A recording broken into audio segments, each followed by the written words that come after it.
कराची से आपको बताएं, एसएसपी ज़िला कुरंगी तारिक नवाज की जानिब से ज़िला कुरंगी पुलिस को जराइम पेशा अनासिर अफराद के खिलाफ कार्रवाइयाँ तेज़ करने की सख्त अहकाम दिए गए हैं, जिस पर थाना लांढी पुलिस ने दौरान पेट्रोलिंग बर वक्त कार्रवाई की है। कार्रवाई के दौरान लांढी नंबर 6 मार्केट के करीब से स्ट्रीट क्राइम में मुलव्वस मुलजिम को रंगे हाथों गिरफ्तार करके थाना लांढी मुंतकिल कर दिया गया है। इस हवाले से मज़ीद तफसीलात बता रही हैं कराची से हमारे स्पेशल रिपोर्टर जावेद महमूद आराई। जी जावेद, क्या तफसीलात हैं आपके पास, आगाह कीजिएगा। जी बिल्कुल, थाना लांडी एसएचओ इंस्पेक्टर रिजवान पटेल ने बताया है कि लांडी पेट्रोलिंग पुलिस दौरान गश्त पर मामूर थी। लांडी नंबर 6 मार्केट के करीब मुलजिम मशकूक हालत में वारदात के इरादे से खड़ा था। पुलिस पार्टी ने बड़ी हिकमत अमली से मुलजिम को गिरफ्तार किया है।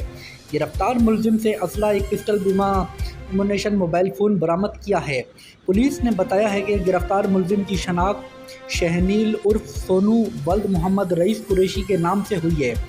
पुलिस का मजीद कहना है कि गिरफ्तार मुलजिम से इब्तदाई तफ्तीश के दौरान मालूम हुआ है मुलजिम आदि जराइम पेशा है। मुलजिम माजी में भी 3 मुकदमात में गिरफ्तार होकर जेल जा चुका है।